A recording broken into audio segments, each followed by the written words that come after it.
in the past, obviously, about this season being sort of a transition for you and your career to what you want and the bigger goal. So, do you take some ownership this year of the starting quarterback performance? Do you feel like that reflects on what this season's going to be for you? Yeah, I think that it's an interesting question for sure. But I think that we'll all. I mean, every quarterback room I've been in over my years, you're always trying to either make yourself as good as you can or whoever's playing. So to me, it's always been like that. Like you want to have in a team environment, you want to have the most successful team possible, and playing quarterback's a good part of that. And so, yeah, I think so. Just try to help in any way that I can, no matter what that role is, because I mean, who knows what's going to happen, right? Over here to the far right, Kellyanne Stitz, WSYX. Tristan, Devin mentioned leaning on you during his thumb injury. How would you describe your relationship with Devin and the other quarterbacks? Yeah, obviously I'm a little older than some of those guys, and played in some games and all that stuff. Started, and so anytime I can give them any wisdom, I'd like to do that. And I don't want to over push it on them or anything like that, or preach at them or anything like that. But if they have stuff that they want to talk to me about, they know that I'm a resource for them, and hopefully I can help them through that. Like he was talking about his finger injury, and it's interesting hearing him talk about it. But he was back and throwing really in no time. I mean, it was like a hiccup, really. It wasn't even too bad, but it's his first little bump in the road, and he responded to it really well. Talking with Kyle all the time, I think that all these guys have great qualities. Even Lincoln coming in, he's surprised me so far, and I'm fired up for all of them, really. So. Third row right, Tony Girdman, Buckeye Huddle. About Lincoln, what has surprised him, or how have you seen him adapt? Yeah, I mean, Lincoln's a hard worker. He puts his head down and he just goes to work. I think that he's picked up the system pretty fast. Smart kid, very athletic. Obviously, that's a big draw to him. And I think that he's just been improving every day. And I think that he does a good job in the weight room, and guys are already starting to respect him. So I'm excited for his future for sure. Third, right next door, Rob Aller, Columbus Dispatch. Yeah, you've seen a lot, you've experienced a lot. Yeah. We ask coaches this all the time. What is the most important attribute of a quarterback? Ooh, that's a good question. I think that I would say that it's like perseverance and being able to roll with whatever's going towards you, and being able to we talk about kind of steadying the boat. When things are going wrong, being able to be the guy that's going to take hold of the ship and get it back on track to where it's got to go. You're an extension of the coach on the field, so things are going well, you got to be able to deal with that. Things are going bad, you got to be able to deal with that. I mean, it comes with a whole lots of challenges, and being able to do that is, I think, a skill that you develop over time. But these guys, for how young they are, I think they do a great job so far, and so yeah. Right behind them, Andy Backstrom, Letterman Row. Tristan, you've been here for a while now. Now looking back and having the spring that you had, being thrust into that role in the spring game, what do you want your role to be here at Ohio State, and what is your goal for this season? Yeah, well, what I want more than anything is to be the correct person for whatever job that they have for me. So if that's starting games, that I'm ready to do that. If that's being a backup, and whatever they have for me, like we talk about all the time, we want Ohio State to be the star, not us, right? So whatever role that they have for me, let's go do it. Second row middle, Max Olson, The Athletic. Tristan, Devin said you were bedridden for 2 years. Would you dispute that characterization? Yeah, I think he got a little carried away with that one. I was laid up for like a month and a half or something like that. It was a tough injury for sure.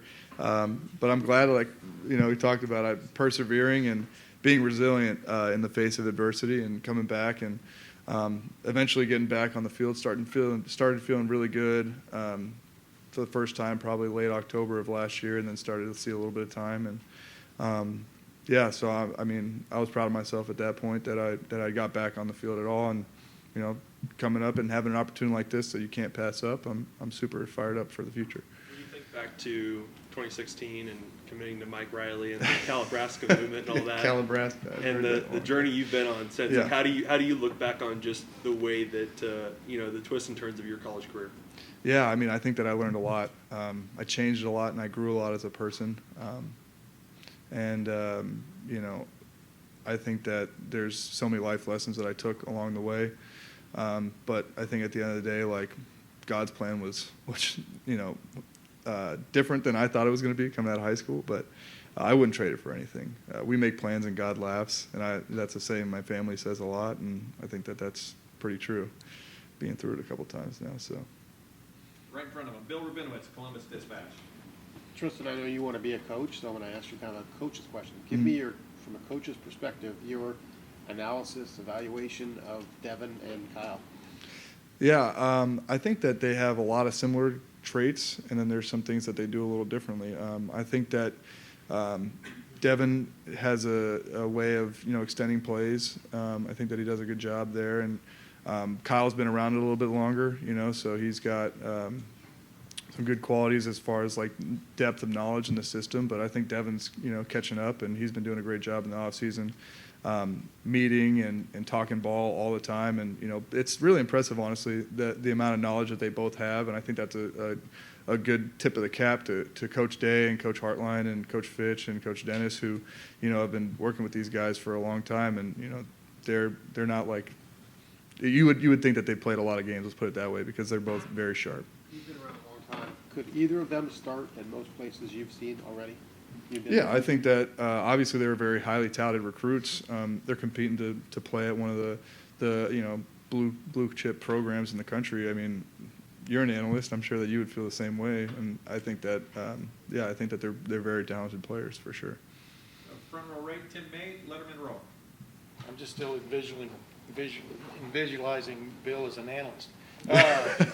Sorry, man. You remember meeting Devin Wright when you were a counselor at a camp and stuff. Is it stunning how much he has grown? I mean, what you remember your first impressions? Do you always have those in your head a little bit, right? It's kind of interesting, because he was like, I mean, it's going to embarrass me to say this, but like, he's one of the kids at the camp that, I was working with, not just literally like a month ago. It's like, that's how much younger he was than me. Yeah. But yeah. And so I don't maybe remember like the first interaction, but I actually remember meeting him after my first start in Autzen. And he had just got offered by Wisconsin or something like that.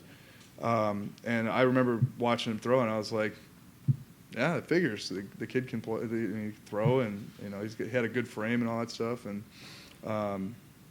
And so that I remembered, and I remembered he was a good kid, and so it doesn't surprise me that he's at a place like this playing at the level he is. So, hey, real quick, could you summarize your odyssey from Calabasas to Lincoln to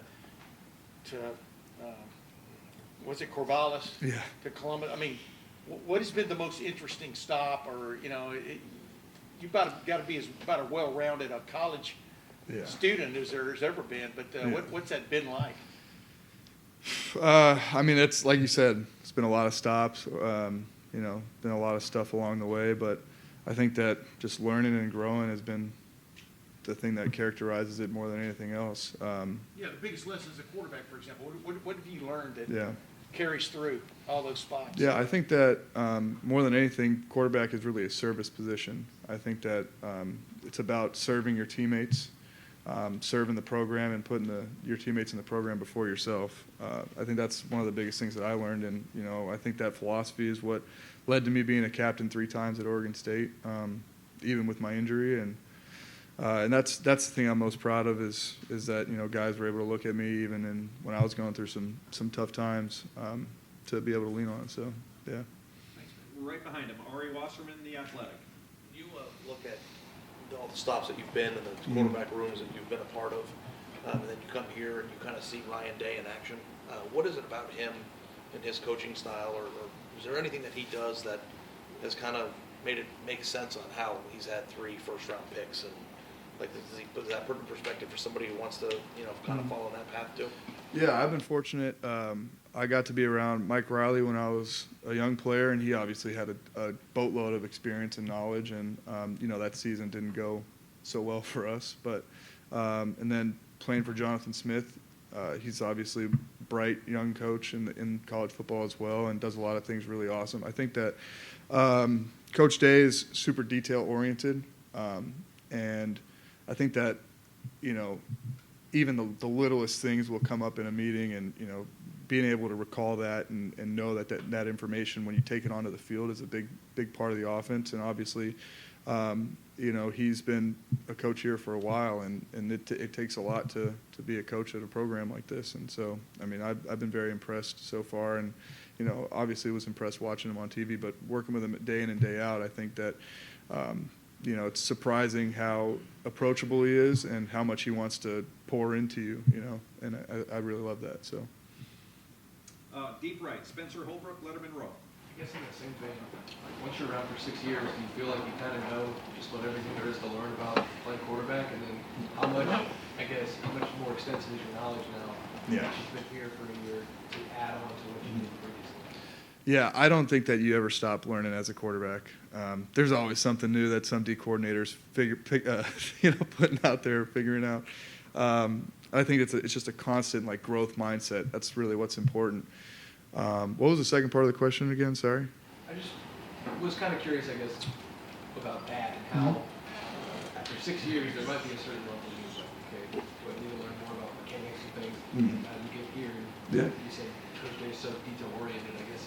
Yeah. Do you feel like you're getting just so much smarter each day? Yeah, well, I mean, I've been, like I said earlier, I've been very blessed to be around a lot of really good coaches, and taking little bits and pieces from all of them. There's things in this offense that I really love, things that I'm like, oh, I've never seen that before or heard it taught that way, and I really, really like that. And so you kind of just cherry pick what you like, and there's a lot of things to like here. So. Time for a couple more. Over at far right, Clay Hall, WSYX. What's an obscure detail that Ryan has brought up and you went, what? Off the top of my head, I don't know if I can. I mean, even something as little as ball carriage, when you're on the run, just not having it down here and then having to bring it all the way up because that'll throw off your accuracy or timing or whatever. The motion of your body really when you're throwing, but just having it up high when you're coming off of the fake, I think was something so small, but it helped me a lot. So I'm sure that it's helped a lot of people too. So. And final questions, second row middle, Doug Lamarice, the podcast. Just with your experience in the game, whenever there's a quarterback competition, what do quarterbacks need? What does the room need out of that competition to feel like everybody got a fair shot and a good decision was made? And what's a team need to know that hey, this is a good process and they're going to pick a good guy? Yeah, I think reps probably. There's really no substitute for reps, right? Getting in the huddle and being put in some situations that are, tough, like you do third down periods or blitz pickup periods. And sometimes there's really no way to display, your courage on tape until you do it, like standing in the pocket and taking a hit and still delivering a strike downfield is a tough thing to do if you talk to anybody that's played quarterback. But watching at home, you don't think about those things very often. But I think that, they got a good process here. These guys we all have been getting a lot of reps. Plenty of opportunity to prove yourself to the coaches and to the teammates around us, and even just being day in and day out in the weight room. I mean, you can't fake that. They're going to find out who you are pretty fast, your teammates. And what's been great about being here is that I said this actually recently to somebody that this is a blue chip program, but the guys in here they're blue collar guys, and that's something that Coach Mick does a really good job of making sure that nobody's head gets too blown up. And that's one thing that I was surprised at when I got here was how amazing the guys were off the field and how cool they were. Because outside looking in, you're like Ohio State, how nice are these guys going to be? But I'm very blessed to be a part of this team for sure. Blue chip, blue collar. You gonna trademark that? Yeah, maybe I should make a shirt out of it. Huh? Yeah. They don't like blue. Yeah, they don't like blue. That's true. That's true. Probably shouldn't even said that in the interview, right? Blue, you can't even say that color. He said blue chip, blue collar. Yeah, probably can't even say it. You're not supposed to say that at all, huh? Yeah.